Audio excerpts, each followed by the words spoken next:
Hola de nuevo, esta es la sección número 2 del módulo número 1 del diplomado. En esta sección vamos a tratar el tema del marco normativo y el marco institucional. Esto es muy importante que lo tratemos porque todos tenemos que saber cuál es nuestro lugar en este gran sistema de leyes, de normas, cómo podemos aportar, cuáles son nuestras obligaciones, cuáles son las herramientas que esto nos proporciona.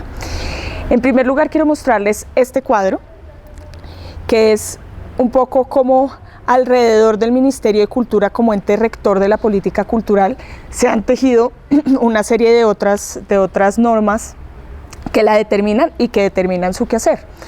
Podemos ver a un lado que está nuestra Constitución Política del 91. Como ustedes saben, aquí entran importantes artículos que reafirman, reconocen y promueven la diversidad cultural en el país.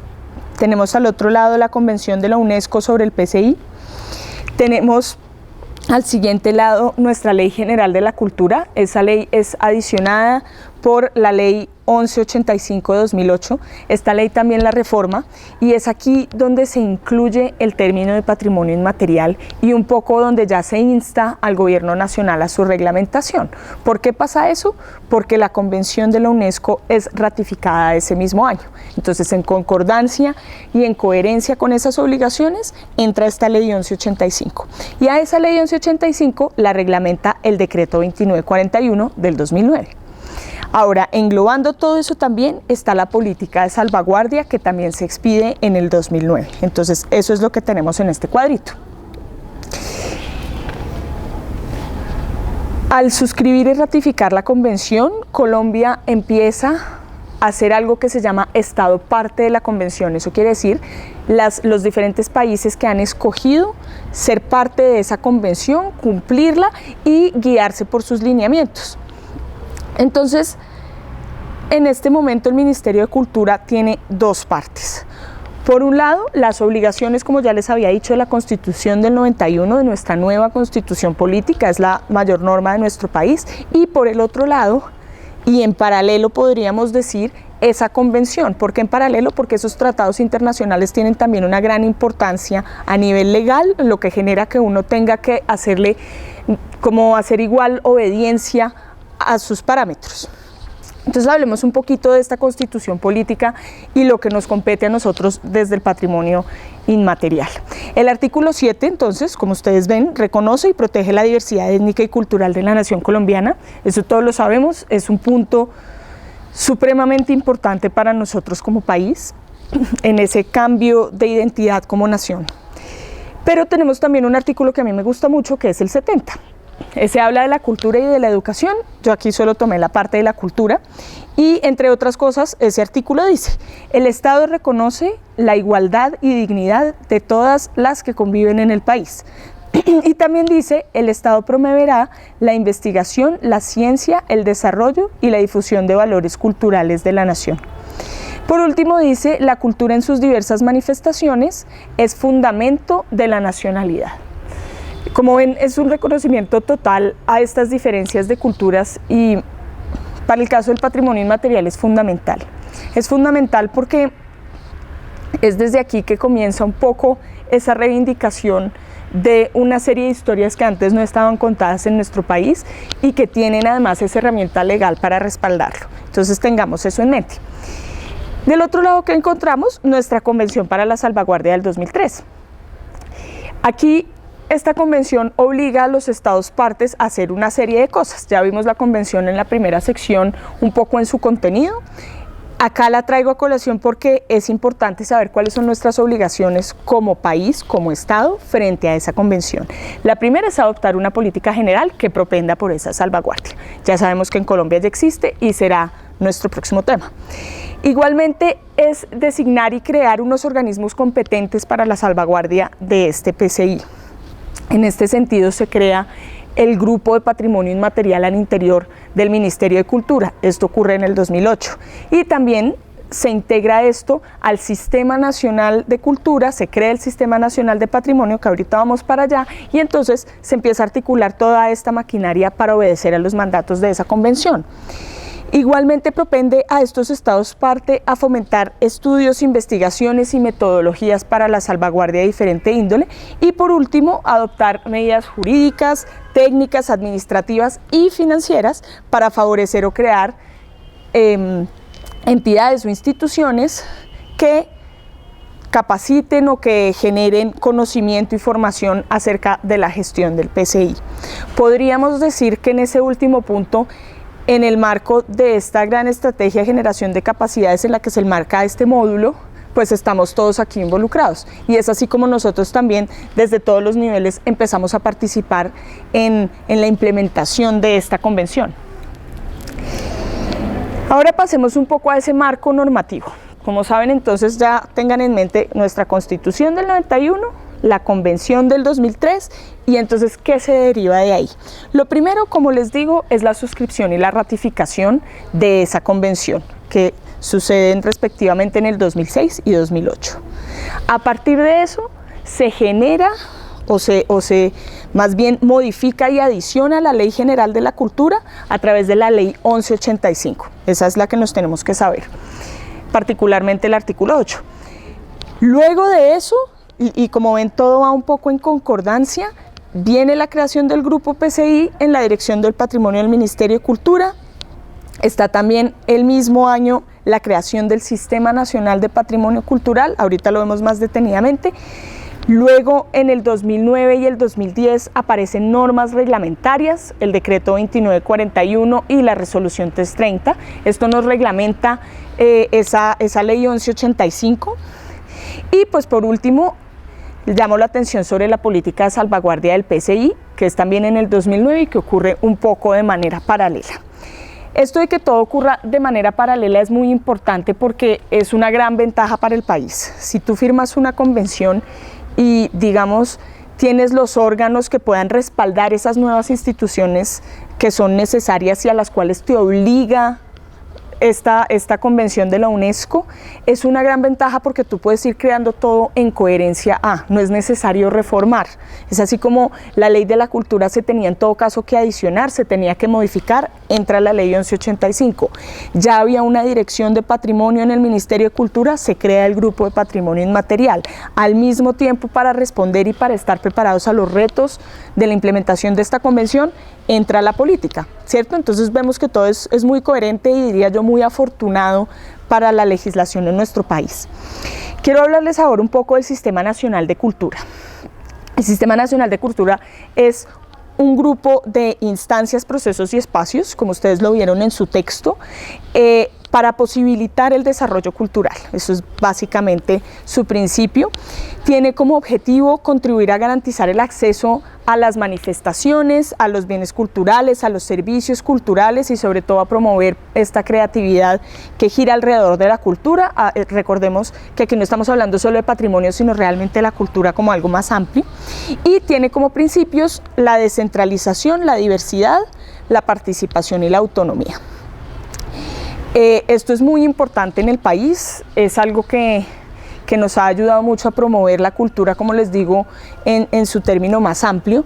Y para rematar un poco en sentido de lo que compete a la protección y salvaguardia del patrimonio cultural, tanto material como inmaterial, se crea entonces, como les dije en el 2008, el Sistema Nacional de Patrimonio Cultural.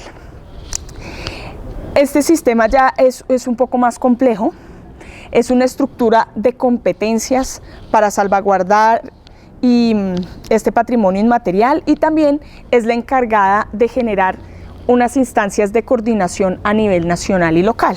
Instancias, como vieron en el texto, por ejemplo, les podría decir el Consejo Nacional de Patrimonio, que es el ente rector de la política de patrimonio del país.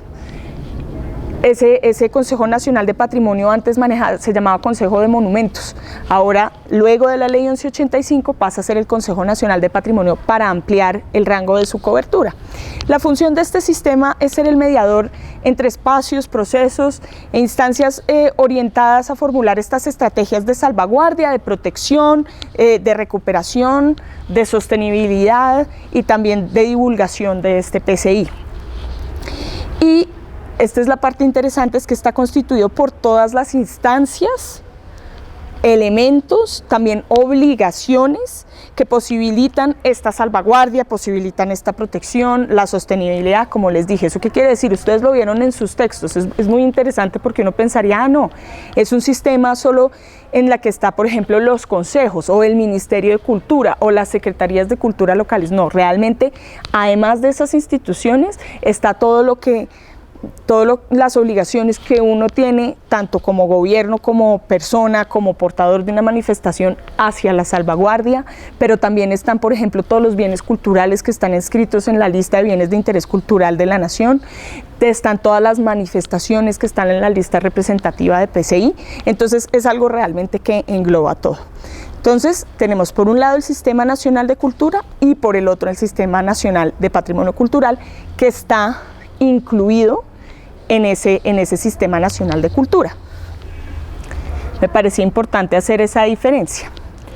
Entonces, ya sabiendo todo este marco normativo, sabiendo un poco que ustedes como gestores culturales o como personas que están involucradas en la institucionalidad local y que están interesados en la salvaguardia del PCI y en su cultura, ¿cuál es su espacio en ese marco normativo? ¿Cuál es su espacio en ese marco institucional?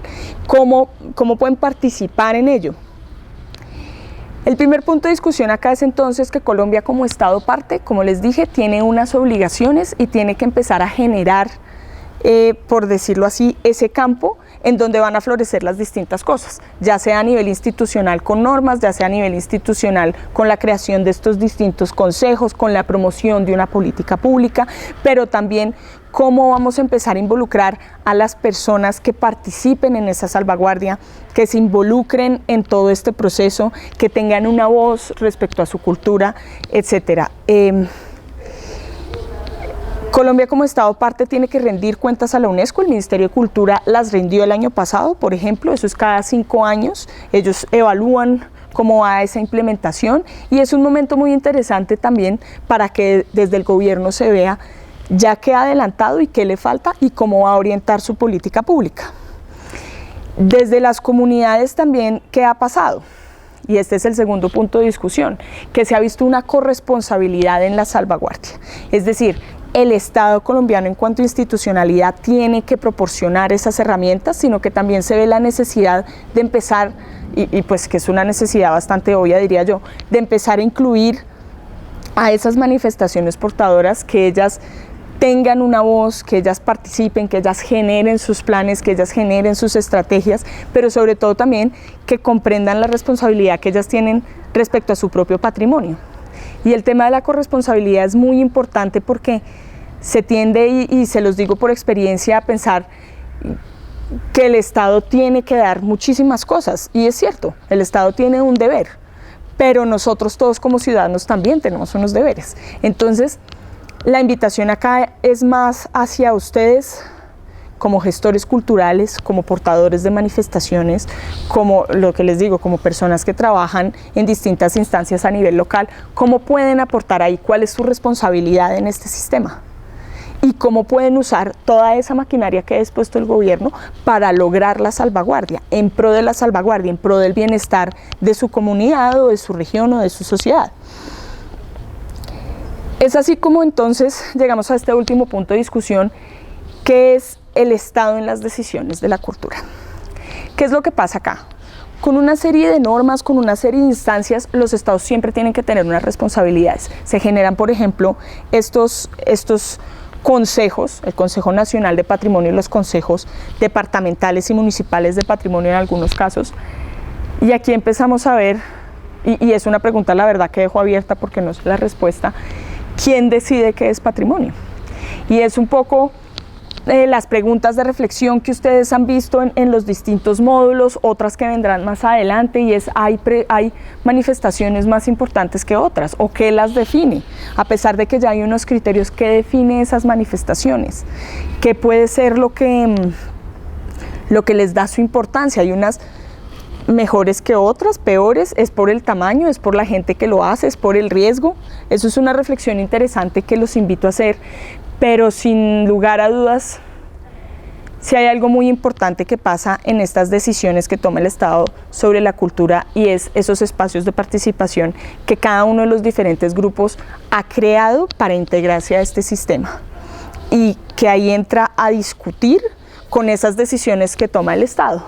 Es decir, hay un contrapeso para que esto no se empiece a volver unas decisiones, por decirlo así, arbitrarias, sino que realmente sean unos espacios de discusión en los que se puedan argumentar desde el punto de vista de la ley que rige a esas instituciones del Estado y a las cuales tienen que hacer obediencia ante la identidad, la historia, los motivos que tienen las diferentes comunidades para querer resaltar su patrimonio de una u otra manera, para contar su historia, para divulgar, para hacer conocer, para incluso fortalecerla sola hacia adentro. Hay comunidades que no tienen interés en que se conozca tanto, sino que realmente necesitan un proceso interno más fuerte. Entonces acá la invitación en esta discusión es saber, uno, ustedes dónde se encuentran en este gran sistema nacional de patrimonio, cuáles son estas entidades en las que ustedes a nivel local pueden recurrir, y eso ya identificado, ¿qué quieren hacer con su patrimonio? ¿Cuál es su agenda con este patrimonio? ¿Cuál puede ser su espacio de participación? Eso es todo en este segundo módulo, en esta segunda sección, y vamos a pasar entonces a la tercera. Muchas gracias.